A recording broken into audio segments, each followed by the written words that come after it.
আল্লাহ রাব্বুল আলামিনের পয়গম্বর যখন মক্কা মুকাররমায় কিয়ামতের কথা উপস্থাপন করলেন, তাদের কাছে কঠিন মনে হতে লাগলো। ঠাট্টা বিদ্রুপ করে আর বলে, কবে কিয়ামত হবে রে, আমাদেরকে একটু জানায়া দিস আগে থেকে। কর নাউজুবিল্লাহ। এরা ঠাট্টা করতো ইসলামকে নিয়ে, তারা কাফের, তারা বেঈমান।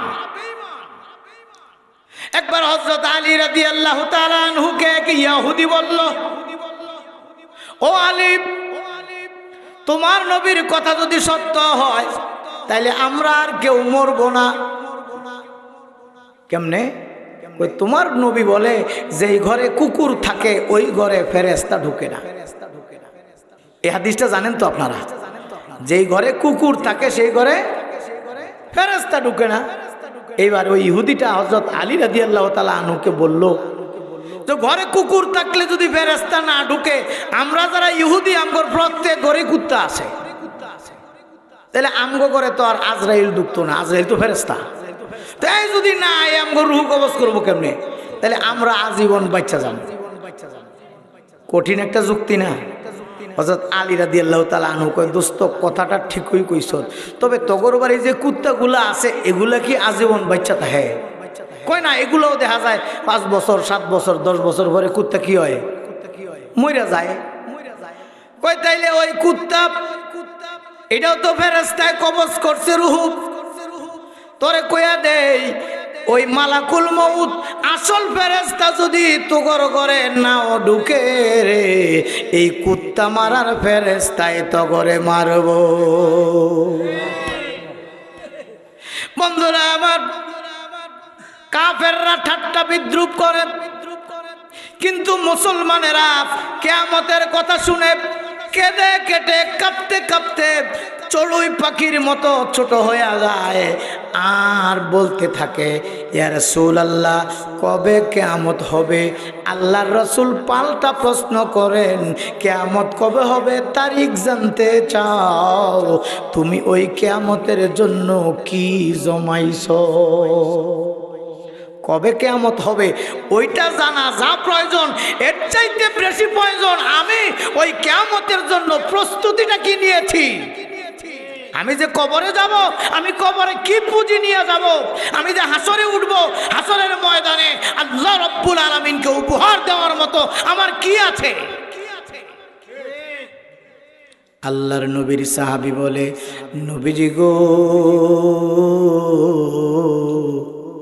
ও কিয়ামতের জন্য আমি খুব বেশি আমল জমাইতে পারি নাই, খুব বেশি রোজা নামাজ সদকা খয়রাত করতে পারি নাই, তবে আমি আপনাকে বলে দিতে পারি, আমি আল্লাহকে আর তার রাসূলকে ভালোবাসি। আমি আল্লাহকে আর রাসূলকে ভালোবাসি। এই খবর শুনে নবীজি বললেন, তাইলে আর তোমার ভয় করার কারণ নাই। তুমি যারে ভালোবাসো রে, কিয়ামতে তুমি তাদের সাথেই থাকবা। আল্লাহু আকবার। এই হাদিসটা কিন্তু কঠিন মেসেজ দিল। ও মুসলমান, তোমার আমার সম্পর্ক যদি কোরআনের সাথে থাকে, আমার আপনার সম্পর্ক যদি ওয়াজ মাহফিলের সাথে থাকে, আমার আপনার সম্পর্ক যদি দ্বীনের সাথে থাকে, আমার আপনার সম্পর্ক যদি উলামায়ে কেরামের সাথে থাকে, হাসরের ময়দানে আমার আপনার হাসরটা তাদের সাথেই হবে। সুবহানাল্লাহ। কিন্তু আমার আপনার সম্পর্কটা যদি এলাকার মদখোরের সাথে থাকে, এলাকার বেনামাজি নেতার সাথে থাকে, এলাকার চোর বাটপার জানাখোর দর্শক বেঈমানদের সাথে আমার সম্পর্ক বন্ধুত্ব থাকে, আল্লাহ না করুন হাসরের ময়দানে তার সাথে উঠলে তো আর হিসাব কিতাব লাগবে না, এমনই পিটায়া জাহান্নামে দিবে। বিনা হিসাবে জান্নাত। আমরা খালি এই ওয়াজ শুনি, কিন্তু বিনা হিসাবে জাহান্নাম কিছু লোককে দেওয়া হবে, ওইটার ওয়াজ কম হয়। যাদের সম্পর্ক বেঈমানদের সাথে, যাদের সম্পর্ক চলাফেরা উঠা বসা মদখোরের সাথে, জিনাখোরের সাথে, চোর বাটপারের সাথে, তাদের কিন্তু হাসর ময়দানটাও তার সাথেই হবে। শুধু তাই নয়, আল্লাহ রাব্বুল আলামিন ১৫০০ বছর আগে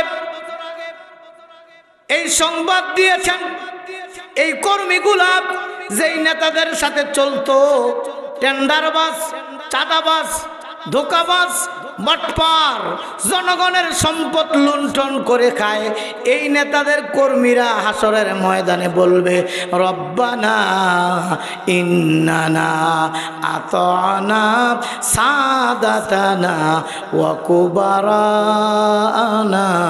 ফাআদাল্লুনাস সাবিলা।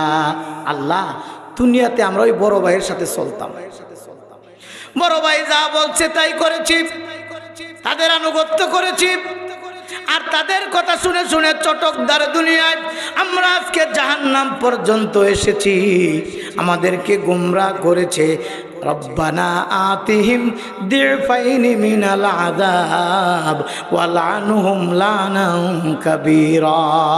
ও আল্লাহ, আমরা জাহান্নামে যাব আফসোস নাই, আমাদের নেতাদেরকে ডাবল শাস্তি দাও। কর্মীরা বলবে।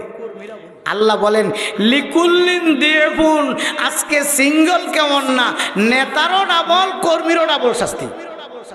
কেন? সুখ ছিল না দুনিয়াতে। কোরআন তোমারে ডেকেছে, সেদিকে যাও নাই। হাদিস তোমাকে ডেকেছে, সেদিকে যাও নাই। তাফসীরের মাহফিল ডেকেছে, সেদিকে যাও নাই। ইসলামী সম্মেলন ছিল, সেদিকে যাও নাই। প্রত্যেক দিন মুয়াজ্জিন 5 বার মসজিদ থেকে ডেকেছে, সেটা শোনো নাই। শুধু বড় ভাই কইরা মরছো। সুতরাং আজকে বড় ভাইয়ের সাথে জাহান্নামে যেতে হবে।